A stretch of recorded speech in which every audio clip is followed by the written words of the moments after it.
Hi everyone and welcome. I'm Nicolette Lazarus, founder of Womanship, and this is another in our little series of live conversations leading up to the Connected Health Weekend this September.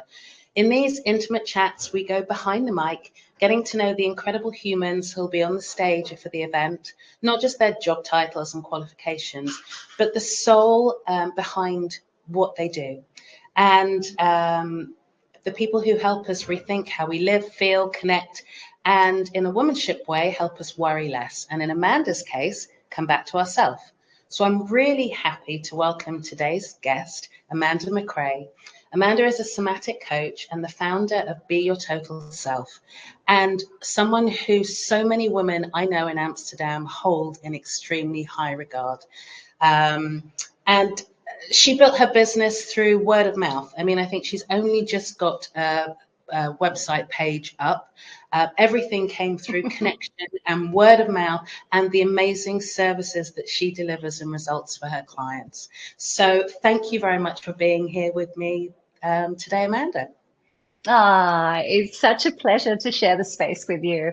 I love that you highlight the fact that I just have a landing page. And I think so many people are puzzled by this, but I think the work that I do truly is the experience. And I think this is what you're bringing to a lot of people as well, is the experience of being ourselves, the experience of connection. So I find it super cute that you bring up my website and my lack of publicity out there. It's amazing. So continue on connection. Can you remember how we first met? Well, actually, I'm wearing my red jumpsuit in honor of that because the first time that I met you was at a TEDx women's event in Amsterdam many years ago. I think we were both invited through a mutual friend, and I remember I came in a little bit late, and you were sitting up front, and you were firing questions after question after question after question. I'm thinking, who is that up there that is disrupting all of this conversation in the best kind of way. So that's what I remember, and that's why I wore my jumpsuit today. I love starting in this way, and so much of what womanship does is rooted in these connections. So not just the fuck types that we find, in networking and meeting at events, but these deeper threads that come together to really shape who we are. And as connections, also the way that you've built your entire business. I'd love to hear more about your story. So Mm. I love this question. It's one that's becoming, I think, my trademark because it really gets to know people. But what's made you the woman that you are today? I knew you were going to ask this question, and I was thinking, how am I going to answer it in such a short period of time? Because there's so many parts. Of course, there is the young athlete in me that grew up in Sydney, Australia. There is the mum. I have a 23-year-old son and a 21-year-old daughter that live abroad. There's the expat in me. There is the daughter. There's the executive producer, there is the somatic coach today, but they're all of these different parts. But if I really think about what really I think was a turning point, or at least turned me inwards to really sort of connect with a part of myself that today I really lead with, was the loss of my sister. I was living in Los Angeles and with my young kids then, and unexpectedly, my sister, who was living in Sydney at the time, passed away. So it's an unbelievable story. Like, even as I feel it now, I still feel the intensity of that time, of course. And with that intensity, I really think when we experience loss like this, we have an opportunity to really transform it into a way of being. So I think she gives me it was the worst time, and actually the goldest gift of all. That's such a beautiful way to talk about it as a gift and how you've processed it. So what did that change and that event enable in your life? What did it make you change from and to, or how did it make you see your life differently? I think it just woke up something that was already inside of me. Like the somatic coach was also the executive producer. She was also the athlete. She was also the mum. I think it just gave me permission to choose to do what it was that I really wanted to do. So um, I started studying the work. I was actually out of a place in Berlin. So Aussie living in Los Angeles, studying, traveling to Berlin to study. It made no sense at all from my mind, but every sense from all the cells in my body that were just saying, this is your path. This is the way forward for you. And I look back on that time and I think, yeah, a lot of people said it was really courageous, but I didn't feel like I had to be brave to be it. I think it was really coming from me. I love that side of listening to the body. And I know with what I'm doing with womanship, it's just this feeling of I need to do this and it's coming from within. Yeah. So I know a lot of your work involves listening to the body. For those people who aren't aware of what somatic work is, can you explain it and what it means and how you work and what it does? Well, I think there's a lot of somatic coaches or practitioners or somatic yoga. There's a lot of different ways to actually fall under this umbrella. But my approach, my business is actually called Total Self. So for me, what is really important is that I sort of map out somebody's life with them. And I can do that in a very short time with the body as my focus. So we look at history, we look at the belief systems, we look at the emotional charge, the current situation, the historic pieces, and often the symptom that is in the body or the expression that is going on. And then with that sort of understanding, we then sort of move it to the body and create the change in the physical pattern that is linked to these things that we've just sort of mapped out and understood. So how does that actually work? I mean, for example, I know that I came and had an amazing session with you, and one of the things that we spoke, one of the things I was nervous about was coming to a session and not really having anything I thought that I needed to talk about and thinking, my God, how deep are we going to go? What are we going to talk about? But one of the things that I guess shocked me was you starting with my feet. And I don't always start with the feet, but for me, the feet, if you think about how we stand on our feet, it's carrying all of this body above it. So often the feet can be just a map for me to sort of see where the body is maybe limiting itself from its full expression.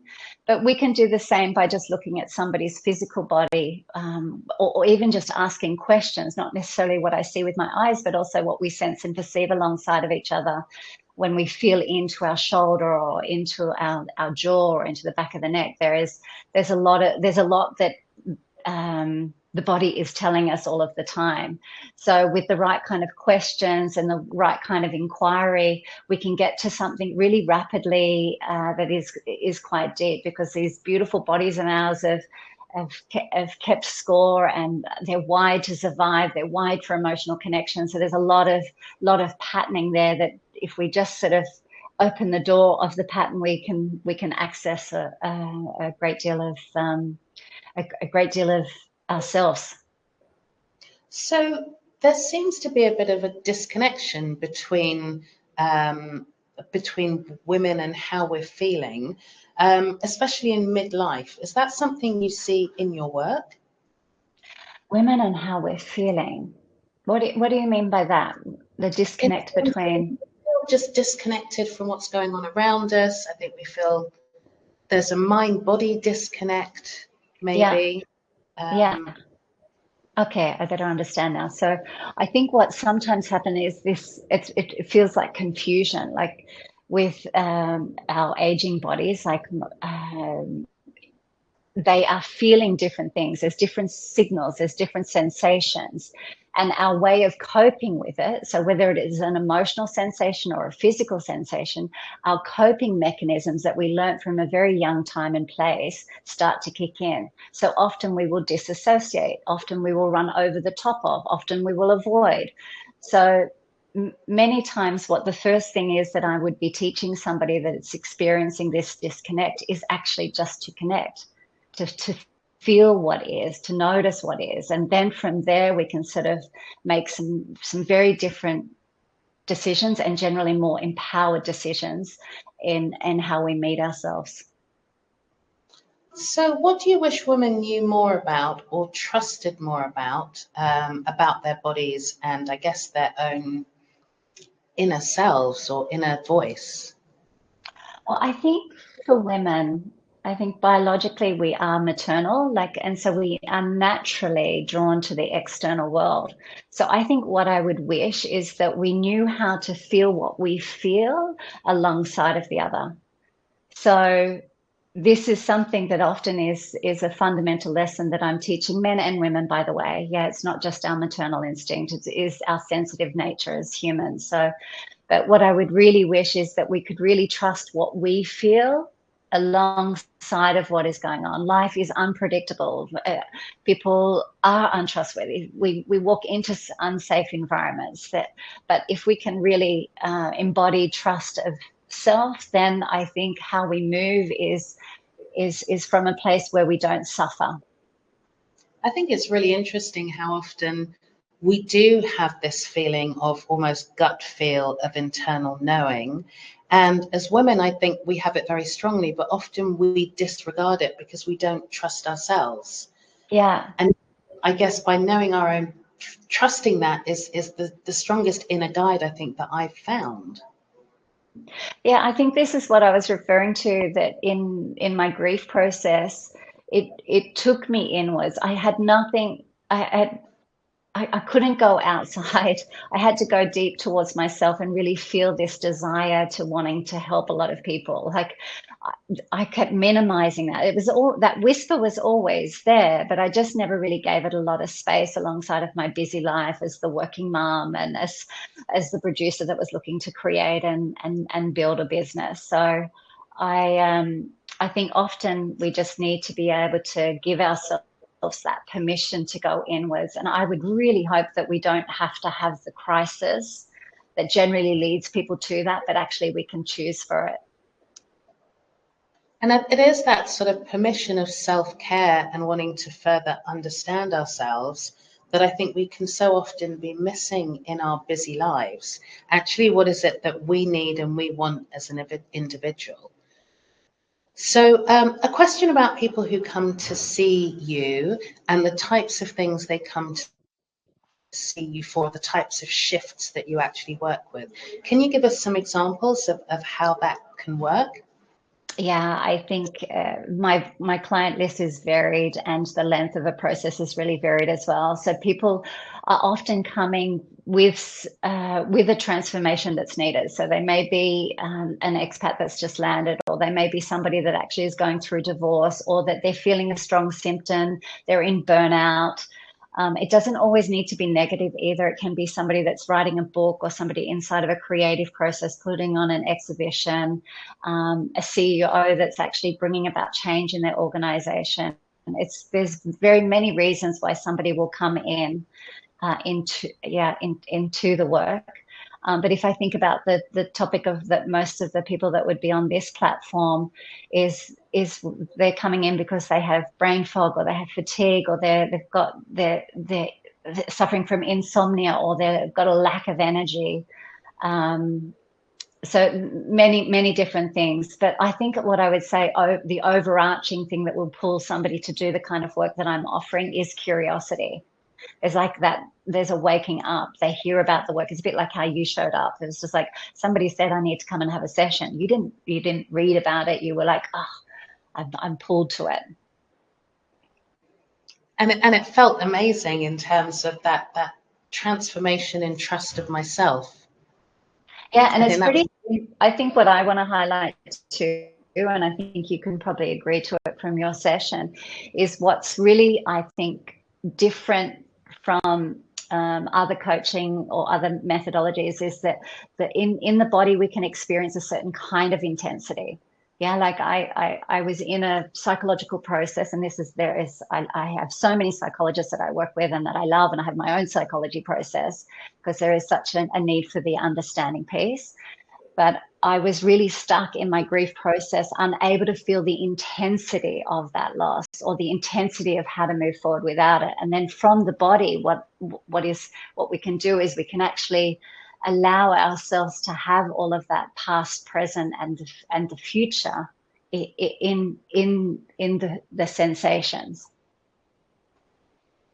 So you were talking about working with other practitioners such as psychologists. How does that work in a process of helping move people forward? And why do you think this sort of connected approach to health is actually really important? Yeah, I think for me, it makes my job easier, actually, in many ways. If somebody comes informed, we don't have to do the unpacking so much. We can get to the belief system very quickly and then interrupt it through the body.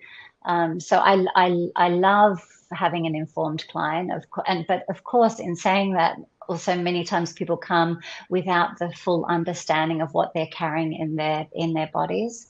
I also think there's always something really beautiful about being collectively held, like that my door offers something, and the acupuncturist or the psychologist or the chiropractor has another way of maybe meeting this same thing. So I love the idea of collective holding. So when you see people coming to you, whether they've had this sort of previous experience and start to understand themselves, or they're seeing you for new, what does the body tell you that you pass to them? What sort of signs does the body give from your somatic wisdom perspective? That's such a good question. I think it's a lot of things, but what I'm looking for is how the body is limiting itself from being itself. Yeah, so often it would be very easy for all of the listeners to we all know where we carry our stress. Yeah, it might be in our jaw or in our shoulders, or maybe we are holding it in our bellies, or maybe we really contract our upper thighs or our ass.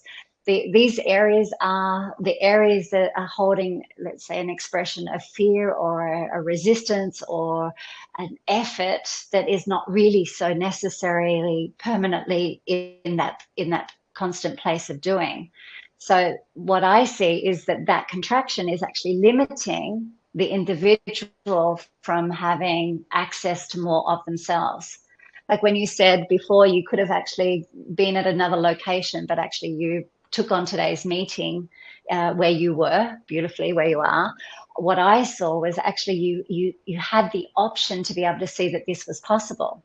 If you were in a really contracted state, you would have just got on the bike and ran to your next place. So I think that's what I'm looking for is how is the body, how is this individual body in front of me limiting itself from being itself? And then that's where the teaching happens. And because the teaching is interesting, I think, because it's a somatic, you're coaching people, and it's using the coaching side as well that I think helps achieve amazing results. So how does that work in terms of then, is it communicating with people where you see the tension, or how does the coaching work within the somatic field? Yeah, I love the coaching aspect of it, actually, because for me, that's where that empowered piece comes from. I'm not massaging or manipulating anyone's muscles. I'm just coaching them to attune to what is. And then, and often I will use my hands for them to really sort of connect with, or use their own hands to really connect with what's happening. And then I coach them into what the option is that they don't see. Because this contraction is coming from an old fear story or an existing fear story, it doesn't know that it can let go many times. So it needs to be coached, it needs to be loved, it needs to be nurtured, it needs to be given the invitation to sort of to unwind. But in regards to how this would affect somebody's life, if we think about, if I'm carrying all of my clients that I will see today on my shoulders, their pain, their stories, and I'm holding it, my energy is going to be very low at the end of the day. Yeah, so my coaching to myself is I have to feel what I feel from another, be with them in it, but not hold it as if it is my own. So then for me as the person, I get to have my energy, I get to share my love differently. I get actually the nourishment from giving a session. So I would want to coach somebody to see how this limitation physically is linked to a limitation or a lack of movement or a lack of expression in their life as a mum or as the entrepreneur or as the CEO or the creative, that this is also going to give them more off the outside of the session. I think it's funny. I don't think we realize how much we carry without consciously being aware of it. Whether that's the worries of others, whether that's family issues, and especially as women, there seems to be a lot we carry without knowing about it. So, what would your advice be to women who are thinking about looking into having a somatic session, especially a session with you? Why should they try it? And what will they experience? What will they feel afterwards? I think firstly, if they're curious, like even if it's just a little sparkle, I wouldn't pull or push anybody towards a session. I think just let that sparkle sort of wake up, and the timing is always something that's really interesting to me, how people find their way. But I would invite you, if you have the sparkle, to just to take the next step. As far as like what somebody will experience, it's totally unique. A big reason why I don't have the website is because the experience that you had or that my clients this morning had, the ones that I will see this afternoon, it is uniquely them that is actually that what has been limited and then what is actually then experienced. So some people will feel really relaxed, others will feel really focused, some people will get really creative with all their ideas, some will actually, want to be woken up in many different ways. So that experience is something I wouldn't want to limit to say that you will have one thing or another, other than that you will have more of yourself. I think that idea of it being so individual and giving each individual what they need is so powerful. And you are going to be taking to the stage at our Connected Health Weekend in September. So without giving too much away, can you give a little insight or an indication of what you'll be talking about, or what made you say yes? Well, I said yes for you, actually. I just wanted to support you with whatever it is, wherever you go. If I will always say yes, and that's not me stepping over my boundary. That's me just really standing with somebody else that just really wants to bring work into the world that makes a difference to people. And I feel your heart every time I see you. I know it's coming from the most purest place. So that is why I said yes. As far as like what I will be teaching, I think for me, whether it is one-on-one or whether it is in a group or whether it is where I'm sharing the story, what I really want to do is just empower the individual to feel like they can get into the driver's seat of what is actually going on. So for me, I would be focused on sharing tools and stories that actually wake up the part of themselves that maybe has been suppressed or let go of, or is hiding, or that maybe just needs to relearn or unlearn something. So I think the lens would be just empowering the individual to know that they can make the choice and the change. I love that. Thank you so much for your support. I really do, appreciate it. And I've just been a huge fan of yours since, the moment that we met. You've also expanded now into teaching. Is that something that you always did? Or is this something that is sort of the next stage in your journey in terms of sharing your wisdom and sort of spreading the message broader? I think most people just know me as the one-on-one coach, or I do partnership sessions as well. Like they know me from this space where I work. But I have a bunch of workshops like burnout prevention, self-leadership, embodied leadership. I work with a lot of different coaches. So all of that stuff is coexisting alongside of my practice. And has happened very organically. I mentor a lot of practitioners and psychologists. And in September, I will start actually teaching. I don't want to say that it's my own methodology, but really like teaching, teaching what it is that I know to people that are curious to learn it in the lens of sharing it on. So so that happens from September. That's amazing. I love that the willingness to share what you know to help other people.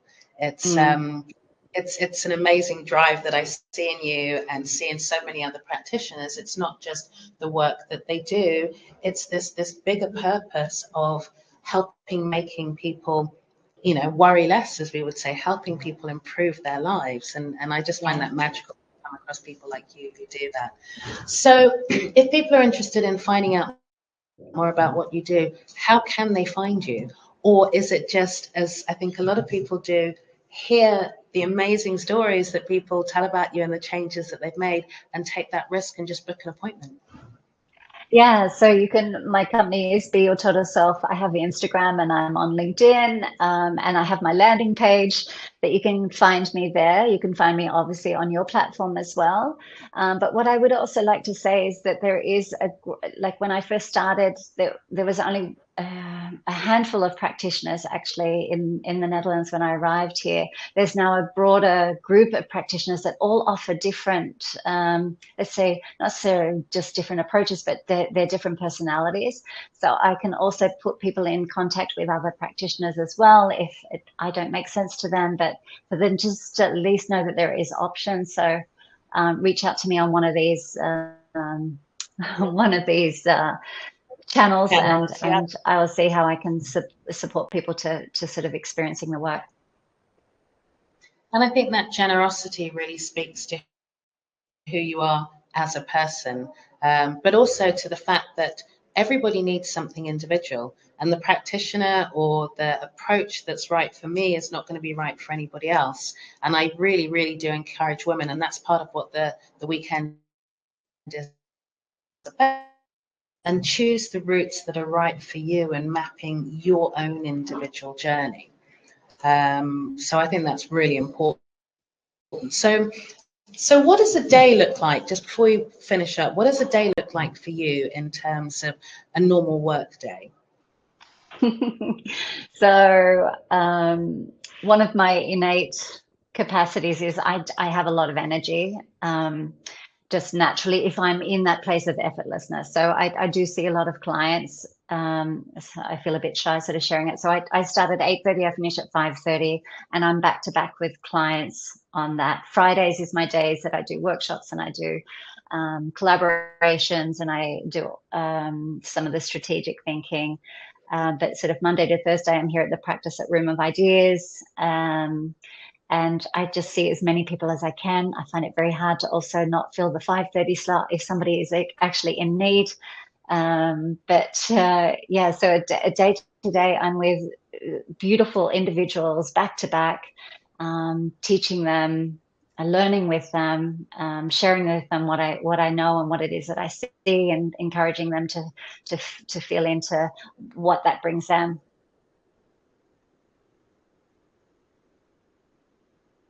And what does your self-care look like? Oh, sometimes I'm a very good coach, but not a very good client, which is ironic, right? But self-care for me is actually practicing what I preach, you know, really attuning to myself. Like when I said before that I will just say yes to you anytime, I am also hearing the flag in me going, you say yes to everybody, Amanda. So you also have to attune to what it is that you're saying yes to. And you know, we could talk for hours about boundaries. And for me, boundaries is not the yes or the no, of course. It's about how I would negotiate for myself alongside of my desire to help you and my desire to also rest or to play or whatever it is. So I think self-care for me is really attuning. Yeah. I love that. I hear that from so many practitioners, and even myself. You know, I know that I can give great advice, but I don't necessarily always take it. And I'm starting to listen to that voice that says, "Come on, Nick. You know, the advice you give everyone else, you've got to take." So I could continue this conversation forever and go even deeper into these areas, but this is just a little taster of the wonderful Amanda MacRae. And she will be joining us in September with many other guides, practitioners, doctors, so that you can get a better understanding of what's out there to help you in your connected health journey. There's still some early bird tickets available if you sign up to the Womanship platform, and we hope to see you there. Amanda, thank you so much for your energy, your wisdom, and the beautiful softness and allowance that you bring to every space. Thank you so much. Thank you. So grateful for you. Mwah. Thank you.